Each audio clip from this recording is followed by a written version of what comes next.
Shalom saudara, senang kembali dalam program Deep Talk with Pase. Kita akan melanjutkan Tadarus Alkitab kita. Hari ini, episode ini, kalau tidak salah kita akan coba membaca dan merenungkan Yesaya pasal 19. Dan sebelum kita mulai, sama-sama saya mengajak kita untuk berdoa.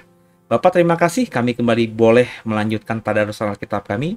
Berikan kami hikmat marifat daripadamu Tuhan. Roh Kudus tolong kami, sehingga ayat-ayat yang kami baca menjadi jelas, menjadi terang, dan menjadi berkat buat setiap kami. Jangan satupun kami yang kau lalui, kami siap diberkati. Haleluya. Bapak Ibu, sama-sama kita siapkan Alkitab kita ya. Kita akan membaca Yesaya pasal yang ke-19. Kau besar, perbuatanmu ajaib, tiada seperti Engkau, tiada seperti Engkau.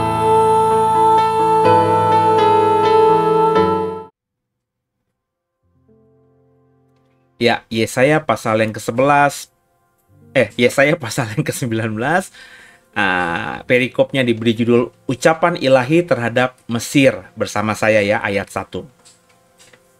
Ucapan ilahi terhadap Mesir. Lihat Tuhan mengendarai awan yang cepat dan datang ke Mesir. Maka berhala-berhala Mesir gemetar di hadapannya dan hati orang Mesir merana hancur dalam diri mereka. Aku akan menggerakkan orang Mesir melawan orang Mesir, supaya mereka berperang. Setiap orang melawan saudaranya dan setiap orang melawan temannya.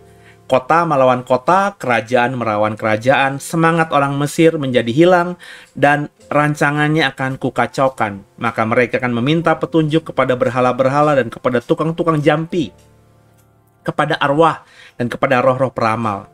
Aku akan menyerahkan orang Mesir ke dalam tangan seorang tuan yang kejam, dan seorang raja yang bengis akan memerintah mereka. Demikianlah firman Tuhan, Tuhan semesta alam. Air dari sungai Nil akan habis, dan sungai itu akan menjadi tohor dan kering, sehingga terusan-terusan akan berbau busuk, dan anak-anak sungai Nil akan menjadi dangkal dan tohor, gelagah, dan teberau akan mati rebah. Rumput di tepi sungai Nil dan seluruh tanah persemaian pada sungai Nil akan menjadi kering ditiup angin dan tidak ada lagi. Para nelayan akan mengadu dan berkabung, yaitu semua orang yang memancing di sungai Nil. Semua orang yang menjala di situ akan merana juga. Orang-orang yang mengolah lenan akan mendapat malu, demikian juga tukang-tukang tenun kain putih. Mereka yang menenun akan remuk hatinya, segala pekerja upan akan bersedih hati.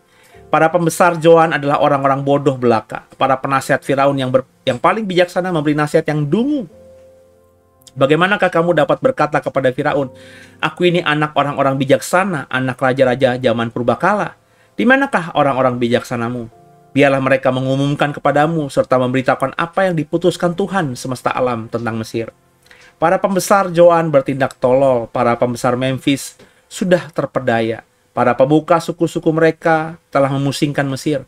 Tuhan telah mencurahkan di antara mereka suatu roh kekacauan, dan mereka memusingkan Mesir dalam segala usahanya, sehingga seperti seorang mabuk yang pusing waktu muntah-muntah. Dan tidak ada lagi usaha Mesir yang akan berhasil yang dilakukan oleh pemimpin dan pengikut, oleh pemuka dan orang biasa. Pada waktu itu orang-orang Mesir akan seperti orang-orang perempuan. Mereka akan gemetar dan terkejut terhadap tangan Tuhan semesta alam yang diacungkannya kepada mereka. Maka tanah Yehuda akan menimbulkan kegemparan di antara orang Mesir, dan siapapun yang teringat kepadanya akan terkejut mendengar keputusan Tuhan semesta alam yang diambilnya mengenai mereka. Pada waktu itu akan ada 5 kota di tanah Mesir yang berbicara bahasa Kanaan, dan yang bersumpah demi Tuhan semesta alam. Satu di antaranya akan disebutkan Ir-Heres. Pada waktu itu akan ada mesbah bagi Tuhan di tengah-tengah tanah Mesir, dan tugu peringatan bagi Tuhan pada perbatasannya. Itu akan menjadi tanda kesaksian bagi Tuhan semesta alam di tanah Mesir. Apabila mereka berseru kepada Tuhan oleh karena orang-orang penindas, maka ia akan mengirim seorang juru selamat kepada mereka yang akan berjuang dan melepaskan mereka. Tuhan akan menyatakan diri kepada orang Mesir, dan orang Mesir akan mengenal Tuhan pada waktu itu. Mereka akan beribadah dengan korban sembelihan dan korban sajian, dan mereka akan bernasar kepada Tuhan serta membayar nasar itu. Tuhan akan menghajar orang Mesir, akan menghajar dan menyembuhkan, dan mereka akan berbalik kepada Tuhan, dan ia akan mengabulkan doa mereka serta menyembuhkan mereka. Pada waktu itu akan ada jalan raya dari Mesir ke Asyur, sehingga orang Asyur dapat masuk ke Mesir dan orang Mesir ke Asyur, dan Mesir akan beribadah bersama-sama Asyur.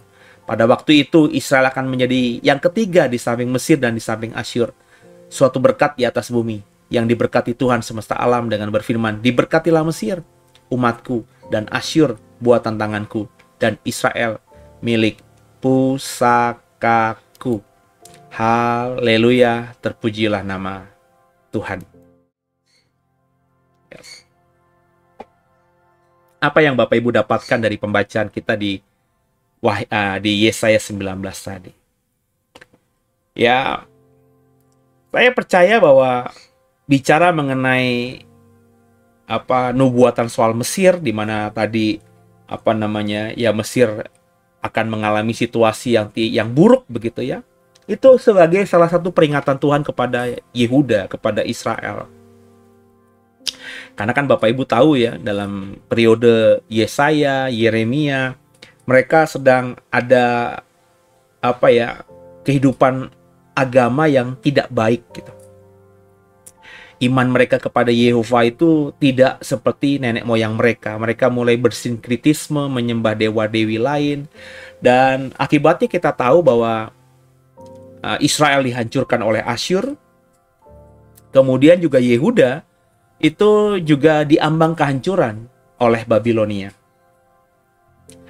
Dan ketika Israel dihancurkan oleh Asyur, ketika Yehuda akan dihancurkan oleh Babel, baik orang Israel di zaman itu maupun Yehuda kemudian itu berusaha untuk berpaling pada Mesir.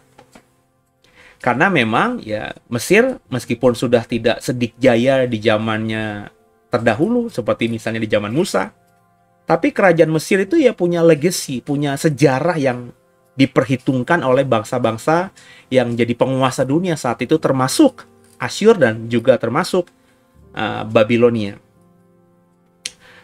Tapi ya tadi Tuhan mengingatkan lewat nabinya Yesaya bahwa yang ngapain ke sana gitu ya. Sebab di sana pun akan hukum begitu. Jadi kalau saya membaca Alkitab Perjanjian Lama, terutama tulisan nabi-nabi besar seperti Yesaya, apalagi Yeremia, Yehezkiel begitu saudara ya. Saya berpikir begitu cintanya Tuhan sama Israel. Sampai-sampai ketika Israel berencana untuk melakukan sesuatu dan Tuhan tahu di kemahatauannya itu tidak baik, itu Tuhan sudah mulai memperingati mereka sebelum mereka melangkah. Sebelum mereka baru berpikir nih untuk ke Mesir, untuk mencari pertolongan atau membangun persekutuan dengan Mesir, supaya kalau Babel menyerang, ya Mesir membantu mereka dan seterusnya, karena ya Mesir juga di tengah sisa-sisa kejayaannya juga respect sama Yehuda dalam hal ini. Ayat-ayat tadi kita baca gitu kan ya. Ada mutualisme simbiosis. Karena baik Mesir dan Yehuda sama-sama punya musuh di depan mata, yakni Babel. Babel akan menyerang Yehuda dan memang Babel akan menyerang Mesir. Ya. Maka mereka berdua, Mesir dan Yehuda ini saling membutuhkan satu dengan lainnya. Orang Yehuda berpikir, yuk kita ke Mesir. Padahal kata Tuhan, Mesir nanti juga akan kubuat berantakan, gitu ya. Dan Tuhan tahu gitu ya, mengandalkan Mesir itu tidak baik bagi Israel. Dan kalau mereka lakukan, ini yang akan terjadi. Dan Tuhan sudah mengingatkan ini Bahkan jauh sebelum peristiwa itu terjadi lewat nabi Tuhan yang namanya Yesaya. Jadi saya sangat percaya berdasarkan apa yang saya dapatkan rema. Ini saya tidak menyiapkan sebelumnya. Tiba-tiba itulah yang ada di pikiran saya dan saya bagikan kepada saudara. Saya hanya deliver aja gitu. Ya. Saya bahkan sebelum program ini direkam, saya belum membaca sama sekali Yesaya pasal 19 dalam waktu dekat. Ya. Jadi bukan berarti kalau saya rekaman hari ini atau jam ini, 1 jam berikutnya atau kemarin saya membaca, enggak, saya baru on the spot. Ya kalau ngomongin pernah nggak baca pernah nggak baca Yesaya 19, ya tentu pernah. Tapi itu ya udah mungkin bertahun-tahun lalu. Kalau tidak saya dalam membuat khotbah ya berarti sudah bertahun-tahun lalu, karena tadarusan ini aja sudah berlangsung hampir 3 tahun. Ya, jadi ketika saya dulu membaca secara utuh dari Kejadian sampai Wahyu itu udah 5 tahun lalu, udah 7 tahun lalu, udah 9 tahun lalu, karena sudah cukup beberapa kali saya khatam ya membaca Alkitab dari Kejadian sampai Wahyu berulang. Jadi saya akhirnya dapat kesan gitu ya, yang tiba-tiba ada di hati saya. Kalau kita tuh melekat sama Tuhan, kalau kita itu benar-benar hidup dicintai Tuhan, seperti Tuhan mencintai Israel, terus Israel mau melangkah dan itu Tuhan bilang nggak bagus, Tuhan akan mengingatkan. Ya. Jadi ini yang saya coba mau imani lebih lagi, ya. Bahwa kalau kita dekat dengan Tuhan dan kita sedang berniat mau melakukan A, B, C, D, E, F, G, kalau kita dekat dengan Tuhan, kalau di mata Tuhan itu akan gagal, di kemahatauan Tuhan itu akan membuat kita bermasalah dan Tuhan peduli sama kita, maka Dia tidak akan biarkan kita terperosok dengan hal-hal yang mencelakakan kita ke depannya nanti. Tuhan pasti mengingatkan kita sehingga kita tidak melangkah, kita tidak mengerjakannya. Ya, tapi kembali ya, Tuhan itu tidak seperti pemain catur dan kita adalah pion-pionnya yang kita bisa digerakkan oleh Tuhan semau hatinya Tuhan. Tuhan cuma mengingatkan, tapi pilihan tetap ada di pihak kita. Seperti kalau kita baca tadi, Yesaya sudah mengingatkan. Ini kan peristiwa ketika Nabi Yesaya menulis ini kan peristiwa bahwa Yehuda sudah hancur oleh Babel kan belum terjadi. Ini baru in the future, di masa depan. Yehuda sudah menulis kalau nanti ada masalah dengan Babel, jangan bergantung sama Mesir, jangan ke Mesir, jangan bermimpi soal Mesir, karena Mesir juga dalam penghukuman Tuhan. Tapi pada faktanya kan, kalau kita sudah mengikuti tadarusan dari kitab Yeremia, ya, itu bahkan sisa orang Yehuda yang dibiarkan hidup dan juga tidak dibinasakan oleh orang Babel, tetap mereka semua melarikan diri ke Mesir. Dan akhirnya mati konyol semuanya di situ, termasuk yang kita sudah bahas Nabi Yeremia kemarin.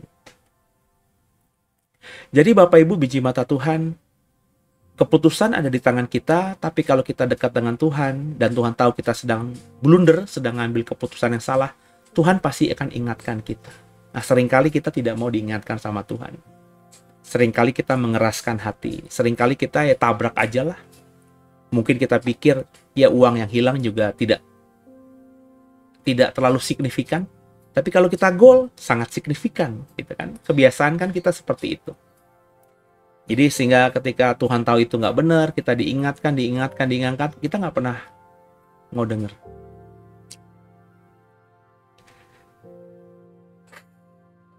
Ya, saya tidak mau menyebut nama, tapi saya ingin membagikan sebuah kesaksian gitu ya, yang saya dengar dengan telinga saya langsung. So saya mendapatkan cerita ini bukan dari orang ketiga, tapi dari orangnya langsung, yang saya juga sampai geleng-geleng kepala. Gitu. Ya, jadi orang kalau nggak dekat sama Tuhan, itu tidak bisa berpikir jernih. Dekat dengan Tuhan itu bukan berarti bukan Kristen ya, tapi tidak memiliki hubungan pribadi dengan Tuhan. Bisa saja dia Kristen, bisa saja tampilan luarnya seperti orang percaya, tapi sebenarnya pemahaman imannya yang ada tersimpan di hati dan pikirannya itu bobrok, alias yang gak beriman sebenarnya, atau tidak kenal Tuhan. Saya mau membagikan tapi sambil saya berpikir kata-kata apa yang paling bijak untuk menyampaikan ini. Jadi ada seseorang yang saya kenal, saudara, yang bicara kepada saya bahwa dalam sebuah percakapan di mana saya bicara terhadap suami istri, ya, ada masalah mereka. Terus saya tidak mau ceritakan masalahnya apa dan bagaimananya, ya. Itu bagian dari privacy yang harus saya jaga, ya. Orang yang kalau konseling sama saya itu ya hanya saya simpan buat saya sendiri. Bahkan istri saya, meskipun mungkin dia tahu, istri saya tahu saya sedang konselingin siapa karena saya pasti ngomong, tapi tidak akan pernah saya ceritakan, ya, dari mulut saya, sehingga isi dari konseling kami itu istri saya aja pasti nggak tahu. Yang saya mau ceritakan dalam sebuah konseling itu, sang suami menuduh istri ini sudah selingkuh, gitu ya, sehingga marah dan berpikir yang akhirnya ya jelek-jelek semuanya. Nah, kemudian si istri, saya tanya, benar apa tidak? Enggak. Tapi si sang suami berkata, nggak mungkin lah Pak, ya. Dia sering dijemput, ya, naik motor, naik mobil. Si istri tetap berkekeh hati, dia cuma teman. Lalu kenapa kamu sudah punya suami kok jalan berduaan sama cowok lain? Yaitu teman saya, Pak. Ya kan nggak bagus, ya habis dia baik, Pak. Baik kenapa? Ya dia sering memberikan saya uang. Lah, lebih aneh lagi saya bilang, kenapa ada laki-laki lain mau memberikan uang kepada istri orang? Terus sang istri bilang, ya karena saya tidak pernah mengaku saya sudah punya suami. Lah, lebih aneh lagi saya bilang gitu ya. Tapi si istri ini belum gimana gitu, belum clear gitu. Ya saya bilang nggak heran suamimu curiga kamu selingkuh. Sebab kalau istrinya pergi sama laki-laki lain, terus sang suami juga berkata, saya pernah minta untuk nongkrong bareng sama istri saya dan teman-temannya, tapi nggak pernah. Terus saya bilang, kenapa? Habis suami saya begini kan Pak, ya takut aja nanti saya dianggap punya suami kampungan. Lah, lu udah milih dia sebagai laki lo gitu ya, sebagai suami lo, kok malu gitu? Intinya saya tanya, kenapa kamu kok mau pergi sama laki-laki lain, meskipun kamu bersaksi tidak selingkuh, tapi kenapa mau? Ya dia baik Pak. Baik kenapa? Karena dia sering memberikan saya uang. Loh, lebih aneh lagi, ada laki-laki lain berikan uang kepada perempuan tanpa berpikir yang macam-macam, saya bilang gitu. Jadi kalau suamimu berpikir kamu sudah selingkuh, ya wajar, saya bilang gitu. Ya saya terpaksa Pak, ya, sering curhat sama teman saya itu karena udah kenal lama, dan dia baik emang sama saya, selalu ngasih uang kepada saya gitu ya. Kenapa minta uang sama orang lain, bukan kepada suamimu?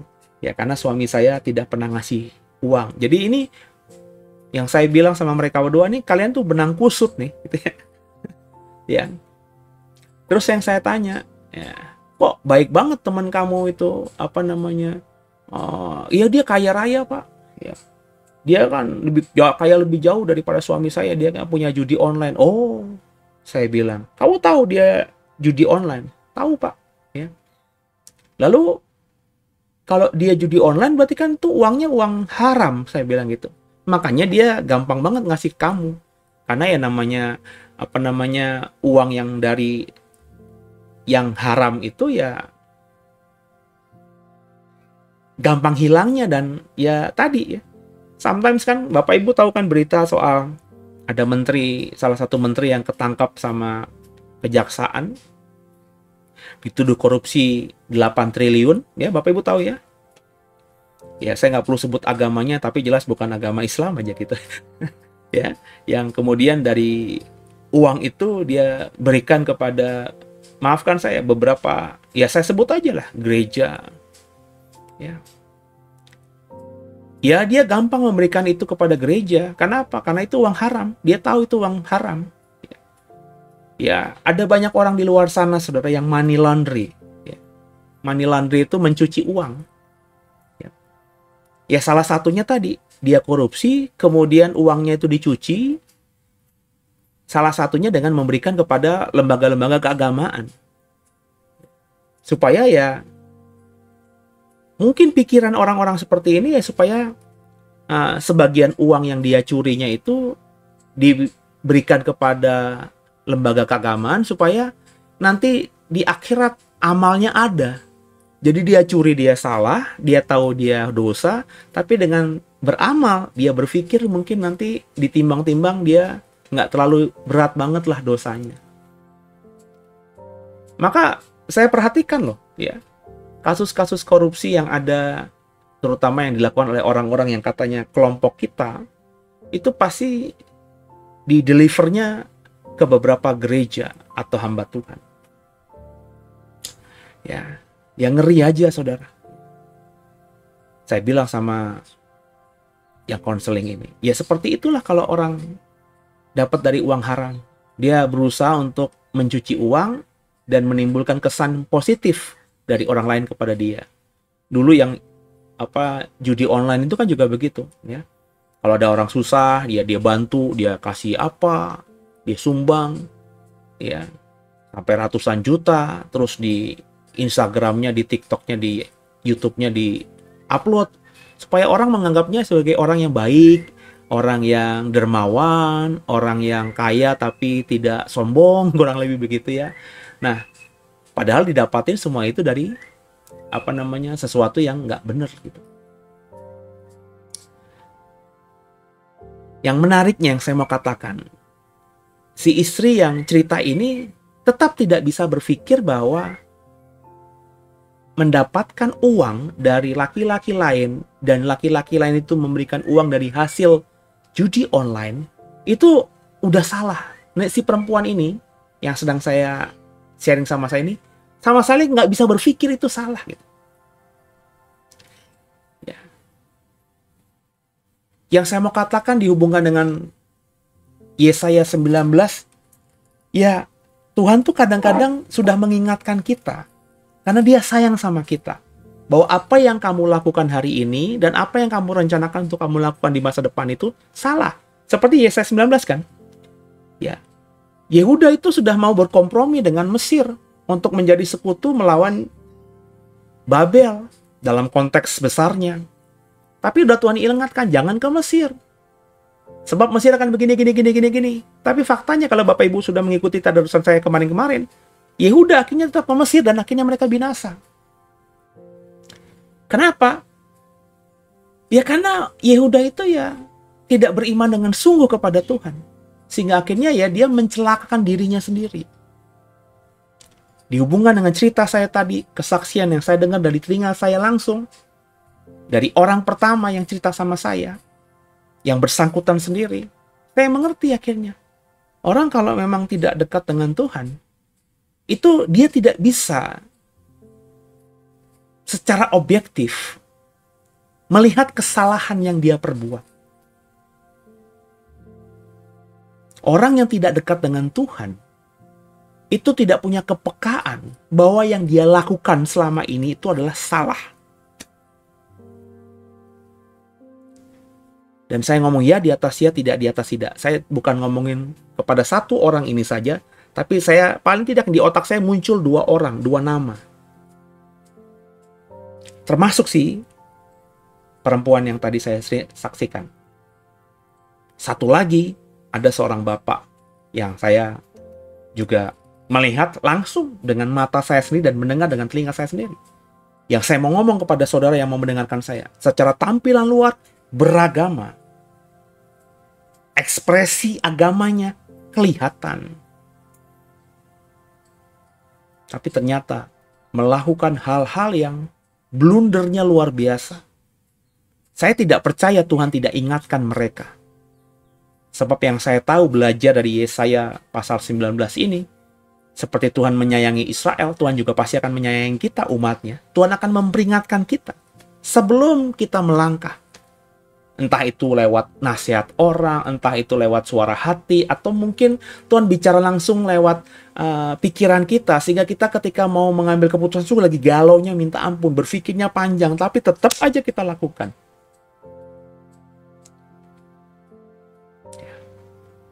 Ya, keputusan memang bagian kita. Tapi kan sayang gitu.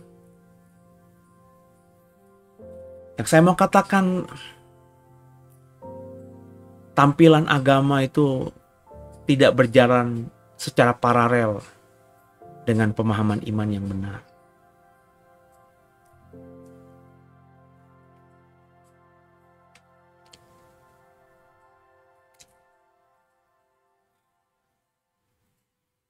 Saya juga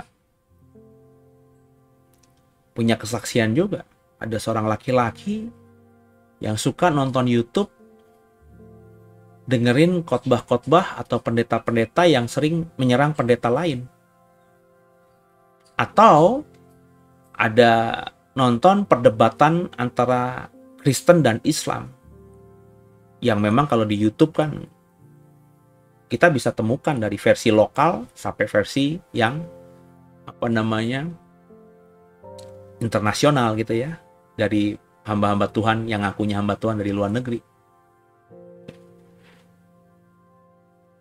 Saya bilang sama orang ini karena ada kesempatan ngobrol, saya bukan tidak percaya penginjilan yang model seperti itu, yang menelanjangi kepercayaan lain dan mempermalukan kepercayaan lain itu.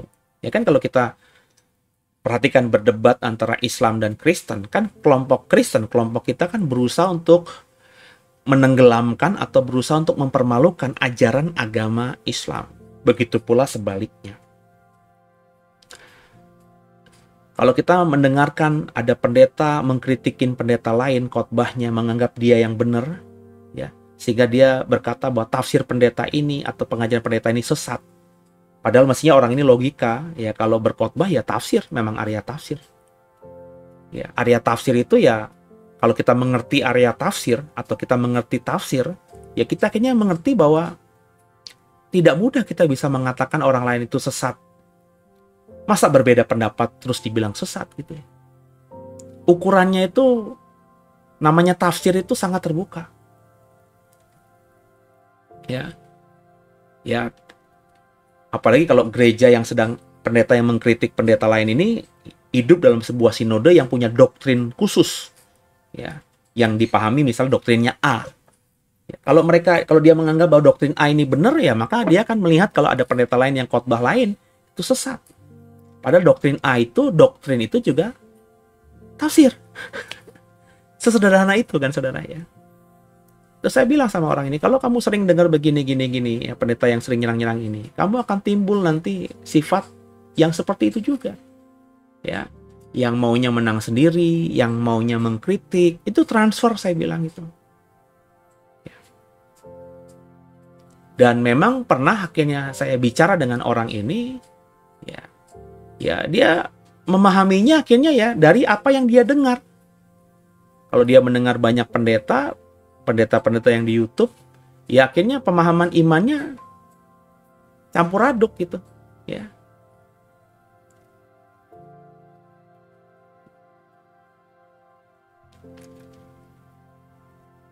Ya sedih aja gitu. Saya mau ngomong lanjut tapi takut nanti malah melebar kemana-mana ya. Saya lagi menghitung nih ngomongnya ini yang baik gimana.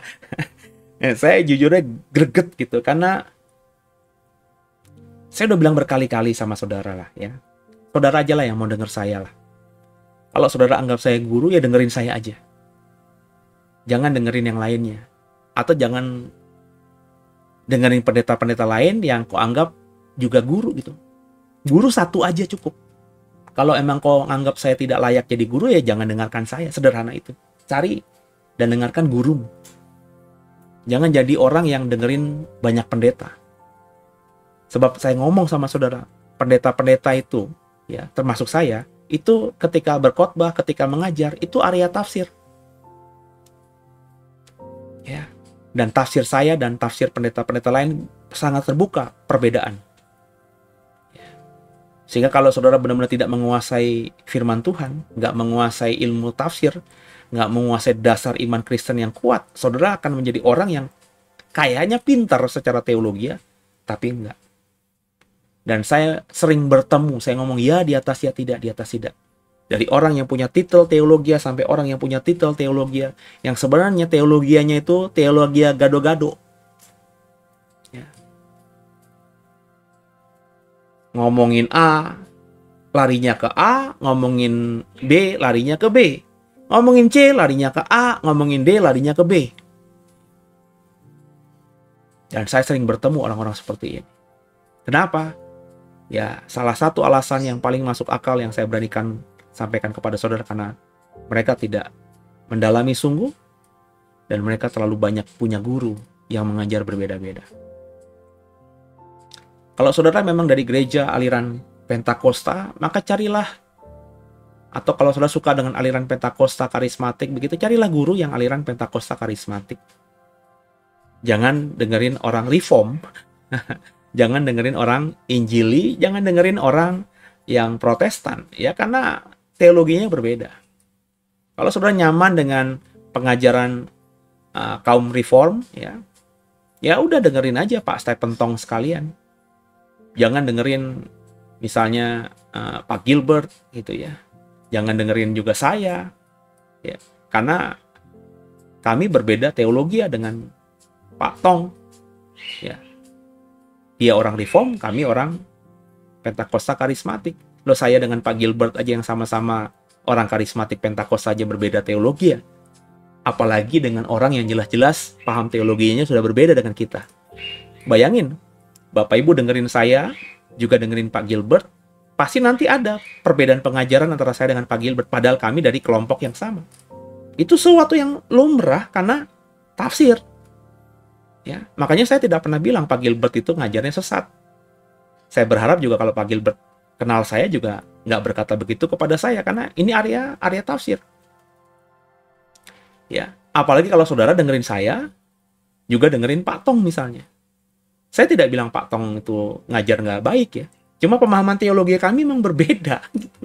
Nah, apa yang dipahaminya secara iman dengan apa yang saya pahami secara iman itu banyak perbedaan. Meskipun kami sama-sama menyembah Yesus sebagai Tuhan Juru Selamat. Tapi cara pandang kami dalam membaca Alkitab dan cara pandang kami sehingga kami menafsirkan Alkitab dan membagikan dalam bentuk khotbah dan pengajaran itu banyak perbedaan. Angle-nya banyak sekali perbedaan. Lalu gimana? Apakah salah? Ya enggak, itu emang seni. Ya. Kebenaran firman Tuhan itu maka tidak bisa kita ngomong bahwa kami sudah memahami Alkitab secara holistik, itu susah gitu loh. Ya. Siapa kita bisa membaca Alkitab dengan sejelas Tuhan yang memberikan firman itu kepada manusia? Nggak mungkin lah saudara. Ya. Nah, kalau saudara jemaat awam habis dengerin saya khotbah minggu lalu dengerin khotbahnya Pak Tong, bukannya jadi pinter, saudara malah jadi orang yang kacau teologianya. Maka ya dengan rendah hati nih, kalau kau lebih senang sama khotbahnya Pak Stephen Tong karena faktor usia, faktor pengalaman, dan juga gayanya atau stylenya lebih cocok kepada saudara, ya dengerin beliau saja, nggak usah dengerin saya. Tapi kalau saudara merasa ya dengerin pasien lebih enak, dengan apapun alasanmu, ya dengerin saya aja. Ya. Saya terpaksa ngomong begini karena tadi ya, saya melihat banyak fakta orang-orang ini, banyak orang yang saya lihat yang tidak mau bertumbuh atau tidak terlihat bertumbuh karena ya tadi nggak mendengarkan satu guru. Maka kalau di The Way saya selalu bilang, kalau kau jadikan saya pendetamu, gembalamu, dengerin saya. Saya berani keras, saya nggak apa-apa kok cuma punya murid 10, punya murid 11, punya murid 9, 7, nggak masalah bagi saya. Tapi 7 yang benar-benar murid saya. Yang benar-benar dengerin khotbah saya. Daripada saya punya 1000 orang yang mengaku jemaat The Way, tapi mereka bukan cuma dengerin saya, tapi dengerin banyak pendeta-pendeta lain. Ya nggak masalah sebenarnya. Cuma akhirnya nggak akan memahami pengajaran saya secara utuh. Jadi ya, bagi saya nggak efisien. Ya. Kalau begitu nggak boleh kok dong Pak dengerin khotbah pendeta lain. Siapa bilang nggak boleh? Cuma jangan jadikan mereka guru. Ya jadi cuma denger-dengerin aja. Ya. Jadi kalau cuma variasi ya, mungkin kau 10 kali dengerin khotbah saya, kalau kau memang murid saya gitu ya, 1 kali dengerin pendeta lain. Tapi kalau kau dengerin saya satu khotbah, terus dengerin pendeta lain juga satu khotbah, ya artinya kau punya 2 guru. Kalau kau dengerin pendeta lain lagi, satu khotbah juga, berarti kau punya 3 guru. Kalau itu terus yang kau lakukan, kau sepanjang hidup punya 3 guru. Yang belum tentu 3 guru itu punya pemahaman iman yang sama. Kan begitu, kacau lah saudara. Jadi kalau kau muridnya misalnya Pak Tong, ya udah dengerin Pak Tong aja. 10 khotbahnya dia dengerin, satunya lagi cari variatif supaya buat refreshing lah gitu ya. Dengerin saya kah, Pak Eras kah, Pak Tong kah, Pak Gilbert kah, Esra Soru lah, atau siapalah pendeta-pendeta yang kau sukai gitu. Ya. Kalau kau memang muridnya Pak Erastus Sabdono, ya dengerin dia aja. Ya nggak usah peduli sama pendeta-pendeta lain yang menyerang Pak Eras gitu. Ya. Dengerin aja. Ya. Kalau kau emang suka sama pendeta yang lainnya, ya dengerin dia aja. Itu saran saya. Ya, karena saya lakukan juga. Ya, saya mendengarkan banyak pendeta, tapi kalau saya ditanya punya guru nggak, saya cuma satu gurunya. Saya sekarang ini ya tidak terlalu intensif lagi dengerin guru saya ini, karena level saya ya level yang sudah punya pemahaman. Dulu waktu saya masih belajar, ya saya cuma tanya sama dia, sharingnya sama dia, bergumulnya sama dia. Ya, tapi ketika saya sudah semakin dewasa begini, ya kan semuanya saya harus berusaha untuk mendapatkan jawaban dari pembelajaran saya dengan guru saya dulu. Sehingga saya tidak terlalu intens lagi dengan guru saya. Masa udah usia hampir 50, dikit-dikit saya nanya juga gitu. Saya harus punya kedewasaan dan kemandirian dalam berteologi juga kan. Ya. Jadi demikian Bapak Ibu. Nah kalau udah lakukan seperti ini ya mestinya sih kalau nanti Tuhan lihat kau sedang melakukan sebuah kesalahan dalam keputusan dan Tuhan mau ingatkan saudara pasti akan peka. Ya. Tapi kalau saudara dengar firman-Nya sporadis, ya kepekaan nggak akan ada, karena kau campur baur gitu. Ya. Saya berharap apa yang kita baca di Yesaya 19 soal Israel yang diperingatkan Tuhan tentang apa yang akan dia perbuat, tapi dia tidak lakukan, itu menjadi pembelajaran buat kita hari ini. Kau adalah umatnya Tuhan, muridnya Tuhan, maka Tuhan pasti sayang sama kita. Dan kalau dia tahu kita mau berbuat salah dan berdampak yang buruk di masa depan kita, dia pasti ingetin kita. Dia nggak mungkin ketawain kita dan bilang, biar mati aja, biar nyaho. Nggak akan. Dia pasti akan ingatkan kita. Tapi seringkali ingatan yang dia berikan kepada kita tidak mau mendengar. Kita tidak memiliki kepekaan. Kenapa? Ya karena kita tidak punya hubungan yang baik dengan Tuhan. Semoga dipahami, dikerjakan, dan kita sama-sama menjadi orang-orang yang tidak mengulangi kesalahan yang sama yang diperbuat oleh Yehuda dan Israel di masa lalu. Haleluya. Tundukkan kepala, kita doa. Makasih Tuhan buat apa yang kami dengar hari ini. Tema yang hamba dapatkan adalah hamba bagi. Kami belajar untuk memiliki hubungan yang baik dengan Tuhan agar memiliki kepekaan. Sehingga kalau Tuhan mau ingatkan kami bisa mendengar dan memutuskan yang baik. Berkati semua yang mendengarkan agar mereka semakin penuh hikmat marifat dari Tuhan, menjadi pribadi yang jauh lebih indah. Ampuni salah dosa kami. Yesus Kristus adalah Tuhan Juru Selamat kami yang hidup, dan ke dalam tangan-Mu lah kami serahkan tubuh, jiwa, dan roh kami. Haleluya. Amin. Sampai jumpa di program Deep Talk with Pastor berikutnya di hari esok. Dan terus semangat dalam Tuhan, andalin Tuhan senantiasa. God bless you.